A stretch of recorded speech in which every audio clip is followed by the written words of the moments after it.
7 News follows through, and tonight we're continuing our push for answers when it comes to a Lockport business, Candlelight Cabinetry. We've been telling you since last week how furloughed employees reached out to us saying they haven't received their last paychecks. They also tell us that retirement savings deducted from those paychecks have not yet been transferred to their plans. State Senate Republican leader Rob Ortt calling now on the state attorney general and the U.S. Department of Labor to investigate here.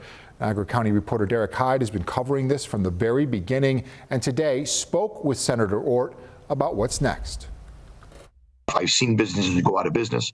It's always unfortunate, but this just strikes me as unusual. Just about 3 weeks since the quietly announced furlough at Candlelight Cabinetry, and still so few answers as workers continue to ask for final paychecks, 401k benefits, and about the future of the company. They have not been done right at this juncture by Candlelight Cabinetry. Now State Senator Rob Ortt, along with Assemblyman Paul Bologna, asking both the State Department of Labor and Attorney General to investigate the company. I do not do that lightly. I will be very clear about that. I don't really even let that. This is not something that sort of you willy-nilly ask the top prosecutor in the state in her office or the Department of Labor to investigate a business. However, we're going to work to make sure that somebody gets to the bottom of this. I think we're owed that as a community, but I think the workers and their families are absolutely owed that. Ortt tells me a number of employees have contacted his office about the furloughs, telling him the same stories I've shared for days.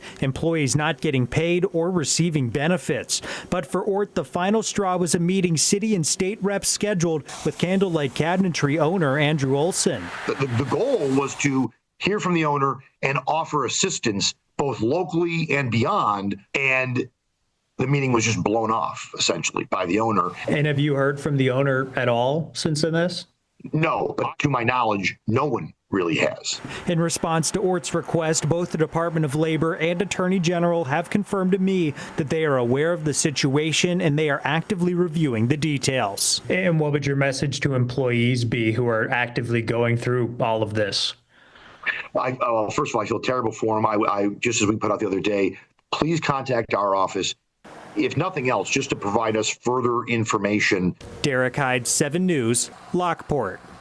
Thank you, Derek. Well, after more than a week, we are now hearing from Candlelight owner Andrew Olsen. His statement saying in part this afternoon, quote, outside circumstances put significant cash flow pressure on the organization, but that issue is being addressed. He says the staffing adjustments are short term and that the company is close to finalizing a, quote, significant realignment and recapitalization.